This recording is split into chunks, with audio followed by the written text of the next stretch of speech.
Ici, à Sherbrooke, les ratons laveurs sont nombreux.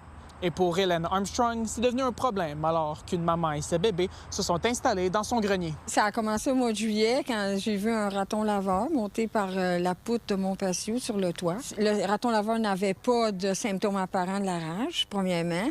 C'était une femelle qui a eu des bébés dans le plafond. C'est un stress parce que moi, je les entends quand je me couche. Les bébés pleurent. À un moment donné, j'ai entendu beaucoup de bruit, fait que j'ai voulu faire venir quelqu'un, mais c'est impossible. Il n'y a pas personne qui voulait venir à cause de la consigne du ministère, de dire qu'on ne va pas prélever les ratons laveurs. Je pense qu'on ne peut pas les déplacer. Ce qui est bien important présentement, c'est qu'on a une interdiction de déplacer ou de relocaliser les ratons laveurs, moufettes, renards, puis les coyotes vivants.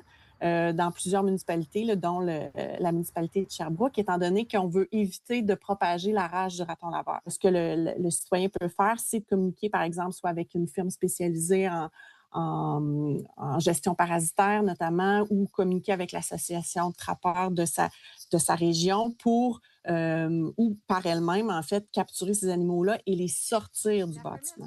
Finalement, oui, il y a un monsieur qui est venu. On a attrapé la femelle, mais les bébés, comme ils sont très jeunes, on a attrapé 2, mais il en reste un ou il y en a peut-être même un qui est mort parce que là, ça fait une semaine. Puis on peut pas, on n'arrive pas à l'attraper, il est trop petit. Tout le tour à l'intérieur du tour des solives, là, il y a comme une paroi, ça a été tout cassé. Les excréments. Ensuite, les tuyaux là, qui amènent la fente de la chambre de bain, c'est tout brisé, déconnecté. Le clapboard sur le bord, le revêtement, ça va coûter une couple de mille de dollars, des milliers de dollars. Pour éliminer les accès au grenier, la ville de Sherbrooke suggère de couper les branches d'arbres qui créent un pont jusqu'au toit, d'installer des feuilles de métal sur les coins du bâtiment, de bloquer les ouvertures du grenier et de fermer les cheminées avec du grillage ou des capuchons. Et pour ce qui est des poubelles et des bacs de compost, la ville de Sherbrooke suggère de bien les fermer avec des élastiques solides et de s'assurer que la poubelle ne peut pas être basculée. On reçoit environ de 30 à 40 appels par semaine pour des ratons qui sont pris ou qui sont en mauvaise posture. Je trouve ça malheureux qu'on n'est pas appuyé non plus, ni par le ministère de la Faune, parce que j'ai appelé la Faune. On me dit, ça vous appartient, c'est votre maison, genre débrouillez-vous, mettez une cage, attrapez le raton, mais je fais quoi après avec? Relâchez-le dans votre cour. Et moi, j'ai un service de garde reconnu, je peux pas relâcher le raton laveur dans ma cour. C'est surtout particulièrement important présentement de ne pas relocaliser les animaux. Donc, ça va être de les laisser à l'extérieur. Puis ensuite de ça, de s'assurer qu'on met toutes les choses en place pour éviter que ça se reproduise. Donc. À Sherbrooke, Noah Abel pour Novo Info. Près de 26 000 élèves du primaire et du secondaire s'apprêtent à retourner en classe. Alors, mardi, la Ville, le service de police ainsi que le Centre de services scolaires de la région de Sherbrooke tenaient à rappeler les bonnes pratiques à avoir en voiture aux abords des écoles, surtout pendant la période des travaux.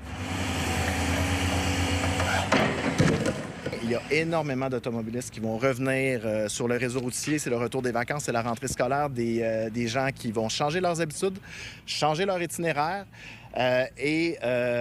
En prévision de tout ça, on a mis plusieurs mesures en place pour s'assurer que la rentrée scolaire se déroule en sécurité. Beaucoup de circulation au cours des prochaines semaines.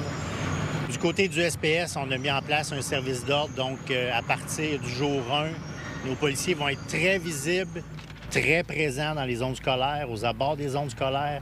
Donc, le matin, le midi, fin de journée. Si on fait appel à nos parents pour essayer de maximiser le covoiturage, il y a des élèves qui ont accès au transport, soit de la ville ou nos autobus jaunes. Donc, utiliser les transports en commun, diminuer le nombre de véhicules.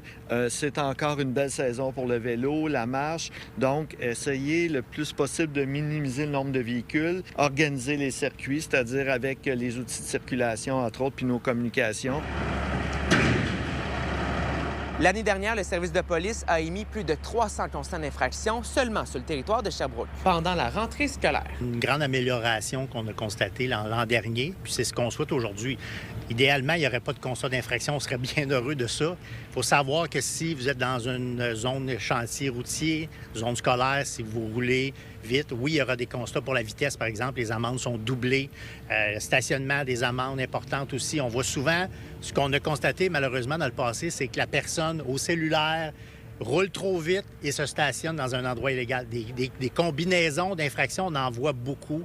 Et puis, c'est ce qu'on veut éviter. Il n'y aura pas de passe-droit. On va émettre des constats d'infraction, soyez pas surpris.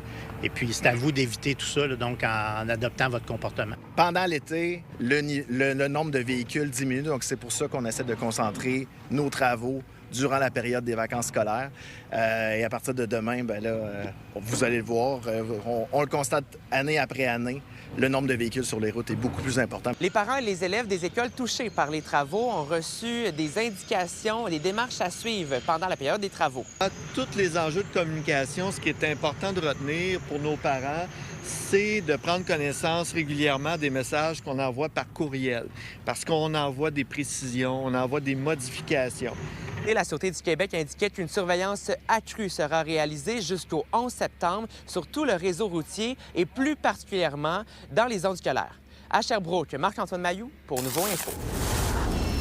On l'a souvent entendu, en fait, ici, parce que l'urgence ferme à 8 heures.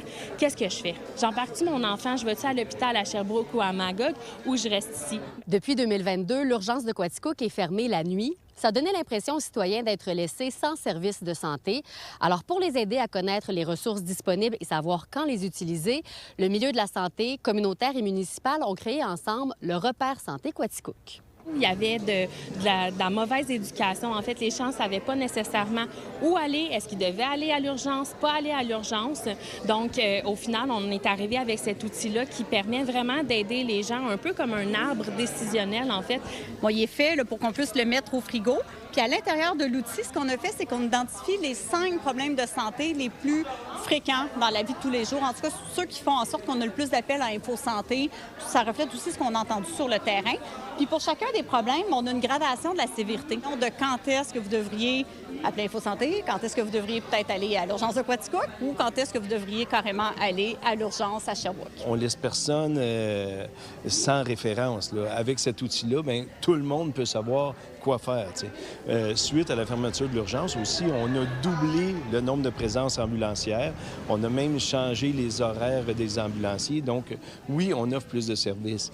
Puis en plus de ça, on a un GMF, on a plusieurs pharmacies et c'est ça qu'on voulait mettre en lumière. On a des organismes aussi communautaires pour des enjeux divers comme des enjeux en santé mentale. Donc, en mettant tout ça en relief, on se rend compte qu'on est capable de répondre aux différents besoins au bon moment, là, selon la nature des problèmes. Bien, ça donne une très bonne référence à toute notre population, dans le sens que souvent, on se dirigeait à l'urgence et on a vu des cas pour toutes sortes de petites pécadilles, puis c'était des heures d'attente interminables. Là, de cette façon-là, bien, on va contrôler un peu le flux des urgences. C'est un outil qui pourrait être utilisé partout parce que ça revient souvent que les gens se rendent à l'urgence alors qu'ils n'en ont pas besoin.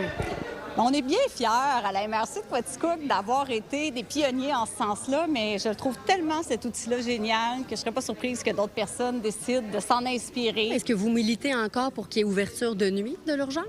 Je pense que le thinking de toute la MRC a changé un petit peu. Là. Avec des outils comme ça, je pense que les gens sont plus conscients que l'urgence est-elle vraiment nécessaire? Je pense qu'elle a sa place de 8 à 8, ça c'est sûr et certain. On ne veut sûrement pas diminuer les heures qu'on a, mais à travailler, à les doubler, bien, on le sait que c'est difficile. Donc, je pense que ça serait un rêve inutile que de rêver d'avoir une urgence. Ça reste que l'urgence est fermée la nuit, mais au moins, les gens ont un outil maintenant sur lequel ils peuvent se fier pour dire qu'est-ce que je fais? Tous les résidents de la MRC de Quaticook recevront le Repère Santé Quaticook dans leur boîte aux lettres au cours des prochaines semaines.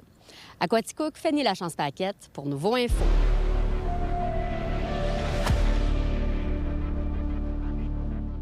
Le Canada accueille la Coupe du monde de soccer. C'est une première dans l'histoire du pays. C'est un rêve, c'est les émotions, c'est la fête. That's what soccer's about. All can dream. C'est la plus grande compétition qui ait pu exister dans le monde. On a été invité par Soccer Canada. C'était une des séances d'entraînement de l'équipe.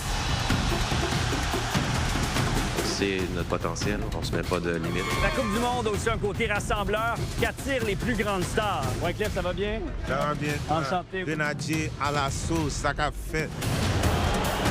Accrochez-vous, on vous fait vivre la Coupe du monde à Toronto comme si vous y étiez.